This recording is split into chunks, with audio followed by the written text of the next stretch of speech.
అంటే అధ్యక్ష వీళ్ళు చేసిన పాపాల గురించి చెప్పాలంటే గంటల తరబడి మాట్లాడవచ్చు. నిజంగా చెప్పాలంటే మాత్రం గుండె తరుక్కపోతుంది అధ్యక్ష, గుండె తరుక్కపోతుంది, బాధ అనిపిస్తుంది.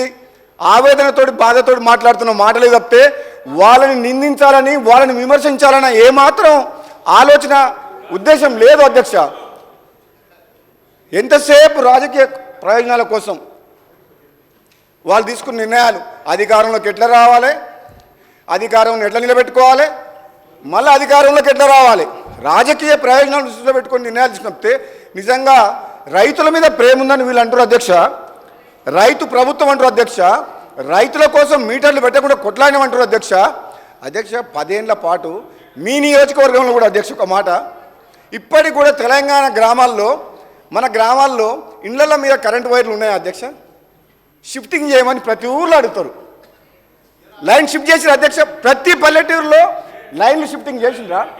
10 ఏళ్ల పాలనలో తెలంగాణలో మరి కనీసం ఊర్లల్లో ఇండ్ల మీదకి వెళ్ళిపోయే కరెంటు లైన్ కూడా షిఫ్టింగ్ చేయలేదు అధ్యక్ష.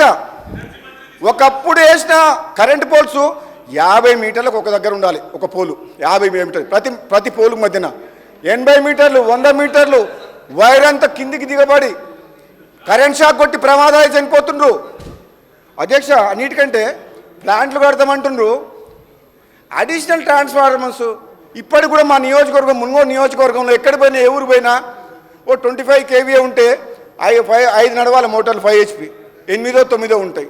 ఓ 100 kVA ఉంటే 20 నడవాలి, 25-30 ఉంటాయి. అడిషనల్ ట్రాన్స్ఫార్మర్లు ఇవ్వలేని దుస్థితి గత 10 ఏళ్లలో.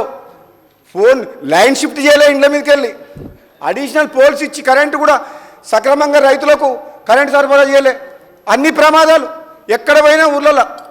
అది అడుగుతలేరు అధ్యక్ష, మీకు తెలియదు అధ్యక్ష, ఇక్కడ ఉన్న సభ్యులందరికీ తెలుసు వాళ్ళ నియోజకవర్గాల్లో డే టు డే ప్రాబ్లమ్స్ అధ్యక్ష. ప్రజలు కోరుకునేది, రైతులు కోరుకునేది, గృహ వినియోగదారులు కోరుకునేది కరెంటు కావాలి, నాణ్యమైన కరెంటు కావాలి, సేఫ్ కరెంటు కావాలి. అంటే సేఫ్గా కరెంటు కావాలనుకుంటున్నారు. ఇంటి మీదకి ఎక్కితే వైర్లు లాగుతాయి, పిల్లలు పైకి ఎక్కితే భయపడతారు తల్లిదండ్రులు. పొలాల దగ్గరికి పోతే షాక్.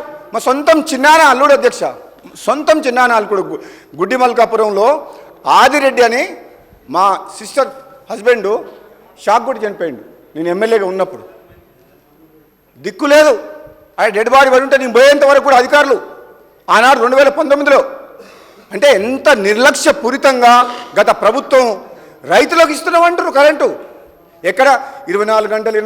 మా సోదరుడు వెంకటరెడ్డి గారు స్వయాన సబ్స్టేషన్ పోయి లాగ్ బుక్ ఓపెన్ చేసి 14 గంటలు అనేది ప్రూవ్ చేసింది అధ్యక్ష వెంకటరెడ్డి గారు.